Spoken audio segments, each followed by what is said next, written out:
Shalom, salam sejahtera dan salam sehat bagi kita semua. Kami dari kelompok 6 yang beranggotakan Esther Paulina Simamora, Bina Idola Siahaan, Sri Devi Sinaga, Lydia Elfrida dan Yemi Masipahutar akan menjelaskan yang pertama, pengertian kurikulum pendidikan menurut para ahli, yang kedua, pengertian pendidikan agama Kristen menurut para ahli, yang ketiga, pengertian kurikulum pendidikan agama Kristen menurut kelompok kami, yang keempat, tujuan kurikulum pendidikan agama Kristen bagi keluarga, sekolah, dan masyarakat. Dan yang terakhir adalah tujuan kurikulum pendidikan agama Kristen menurut kelompok kami. Baik, di sini saya yang pertama akan memaparkan pengertian kurikulum pendidikan menurut para ahli. Yang pertama yaitu menurut Harsono. Ia mengatakan bahwa kurikulum pendidikan ialah suatu gagasan pendidikan yang dinyatakan melalui praktik.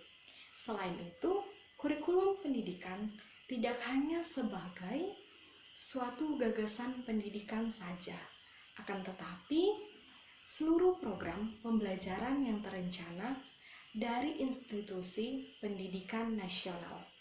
Yang kedua yaitu menurut Inlaw. Ia mengatakan bahwa kurikulum pendidikan adalah berbagai usaha menyeluruh yang dibuat dan dirancang secara khusus untuk membimbing peserta didik dalam mendapatkan hasil belajar dari pembelajaran yang telah ditetapkan.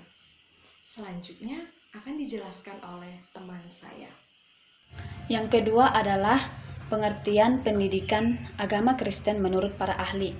Yang pertama, menurut Wander C. Grandov, bahwa pendidikan agama Kristen adalah suatu proses pengajaran atau pembelajaran yang berdasarkan Alkitab, berpusat kepada Kristus dan bergantung kepada Roh Kudus yang membimbing setiap pribadi pada semua tingkat pertumbuhan melalui pengajaran masa kini ke arah pengenalan dan pengalaman rencana dan kehendak Allah melalui Kristus dalam setiap aspek kehidupan dan melengkapi mereka bagi pelayanan yang efektif pada Kristus Sang Guru Agung dan perintah yang mendewasakan para murid. Yang kedua, menurut Martin Luther, pendidikan agama Kristen adalah pendidikan yang mengajak para jemaat untuk belajar hidup teratur dan tertib dan menyadari dosa-dosa mereka dan hidup bersukacita di dalam firman Yesus Kristus yang memerdekakan. Yang ketiga, menurut Agustinus, pendidikan agama Kristen adalah suatu pendidikan yang mengajarkan orang Kristen untuk melihat Allah dan hidup bahagia. Yang keempat, menurut Hieronymus, pendidikan agama Kristen adalah suatu pendidikan yang mengajarkan setiap orang untuk menyadari bahwa diri mereka adalah bait Allah.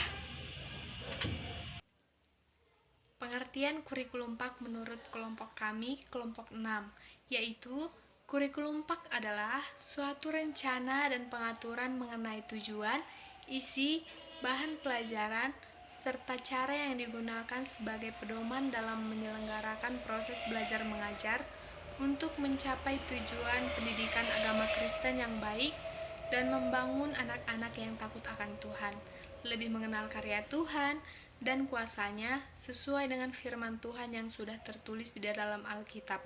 Oleh sebab itu, dalam penyusunan kurikulum PAK ini harus sesuai dengan kebutuhan sehingga tujuan yang ingin dicapai dapat terwujud. Baiklah, di sini saya akan melanjutkan hasil materi saya yang berjudul Tujuan Pendidikan Agama Kristen bagi Keluarga, Sekolah, serta Masyarakat. Sebenarnya apa sih tujuan pendidikan agama Kristen bagi keluarga, sekolah, serta masyarakat?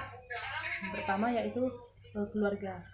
Tujuan pendidikan agama Kristen bagi keluarga adalah untuk mengajarkan tentang hubungan antara manusia dengan Tuhan serta ciptaannya, dan juga bertujuan untuk meningkatkan pertumbuhan iman anak-anak agar anak-anak lebih mengenal Tuhan dengan baik. Selain itu, pendidikan agama Kristen harus mengajarkan tentang kehidupan nyata kepada anak-anak agar anak-anak mengerti apa tujuan kehidupan ini atau tujuan kehidupan mereka. Pendidikan agama Kristen bagi keluarga sangat penting diterapkan oleh orang tua pada zaman sekarang. Salah satu peran pendidikan agama Kristen bagi keluarga pada saat ini adalah mengupayakan kerjasama antara ayah dan ibu untuk mendidik anak-anak agar dan serta menciptakan keharmonisan dalam keluarga. Jadi bahwa pendidikan Kristen dalam referensi teologinya tidak hanya menyangkut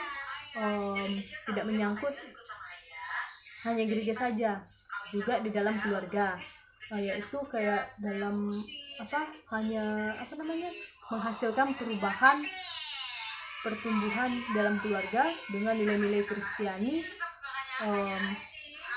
yang tertanam di dalamnya melalui orang tua untuk membawa setiap anggota keluarga menuju kepada keselamatan, pertumbuhan dan kedewasaan rohani dalam melaksanakan aktivitas Kristen di dalam keluarga.